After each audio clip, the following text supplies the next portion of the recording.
You're watching CT22 with Eric Parker, sponsored by Hartford Healthcare. Welcome back. It was Monday night when journalists at Politico revealed they had obtained information that the U.S. Supreme Court planned to overturn Roe versus Wade.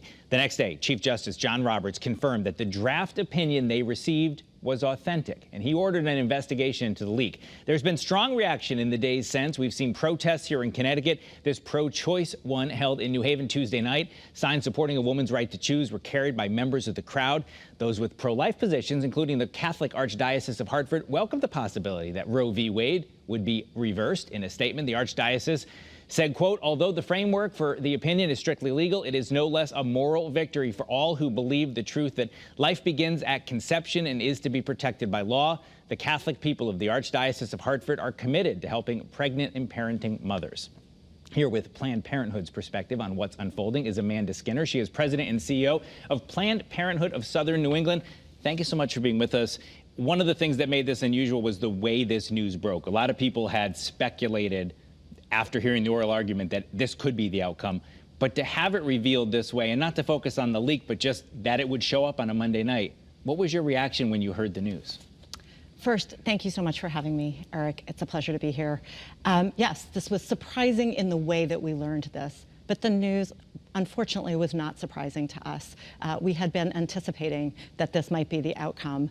So mostly what I felt, and I think what we have seen people feeling across the country and on the ground, is outrage and devastation that nearly 50 years of legal precedent could be overturned just like that. I want to ask you a question that's admittedly kind of obtuse, but this is what you do every day, and legal scholars, this is what they focus on and worry about. The average Joe may not think about this unless it's in the headlines or unless there's a big decision. And someone might have heard this and said, you know, Amanda, listen, in 1990, Connecticut put this in our law. This is what we do here. What do I care what happens in Texas or Mississippi or anywhere else because of this decision? And that's why I say it's obtuse, because maybe they're just not thinking about it. But how do you respond to people who say that? Well, I think that's a great question. I think that all people should care about equity in healthcare access, that no matter where you live, no matter your zip code, no matter who you are or your race or your socioeconomic status, all people should have access to the same high-quality, comprehensive health care, and that includes abortion care. Abortion is health care. And so I think it should matter to people in Connecticut what happens to people outside of Connecticut, because fundamentally, this is not just about reproductive rights. This is not just about access to abortion. This is about self-determination, about economic justice, about people being able to have agency over their own lives. And isn't that what we would all want? A country where all people have the same rights and the same access to those rights. What is your expectation in the numbers? Should states be allowed to make this decision? And some states, mostly southern states, choose to outlaw it or ban it, almost entirely or entirely. We saw a very small percentage of people seeking an abortion were from out of state in the last year. Numbers are available. Do you expect that number to climb? We do expect that number to climb.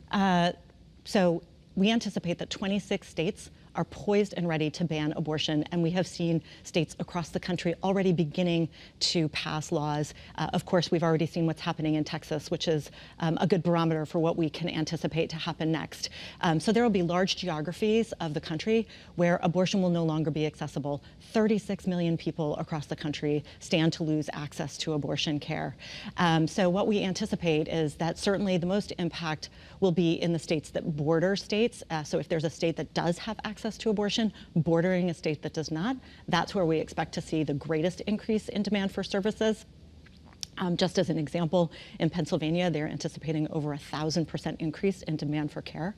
But we also expect to see an increase here in Connecticut. We have already had patients come from Texas to access care here at Planned Parenthood of Southern New England.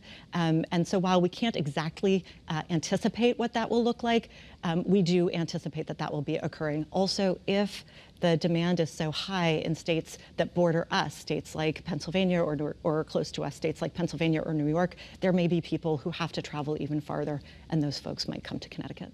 There have been some recent changes relatively unrelated to this decision to Connecticut law, and I wanted to ask you a little bit about that. The first is about who can perform the procedure, and I saw you quoted saying that that's an important change. Explain why.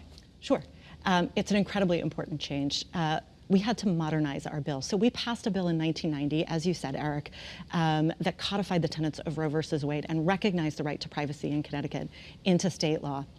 A right is only as meaningful as it is accessible to people. Current state, we already have a 2-week wait for patients seeking procedural abortion care in Connecticut, and largely that's because of a shortage of providers. Also, medicine has changed and healthcare has changed in the 32 years since we passed this law.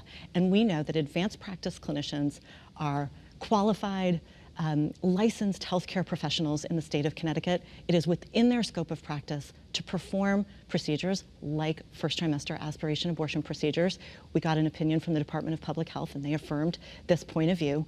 I'm a nurse midwife myself. I spent 10 years in clinical practice. And so with a shortage of providers and with a wait for patients already, it was critical to modernize our law to reflect current healthcare practice. Also, and to expand access to care, right?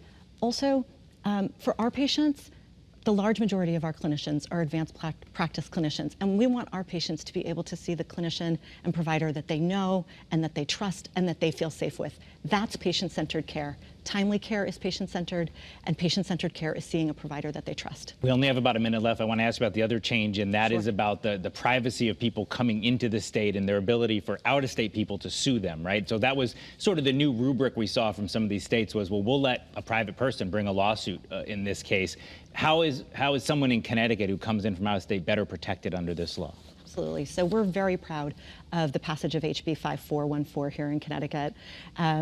And one of the elements of that law is that it does provide some protections, particularly from the bounty hunter provisions that we're seeing in other states, for patients seeking care in Connecticut and for providers who are providing that care. And again, that is for people to be able to access care that is safe and legal here in Connecticut.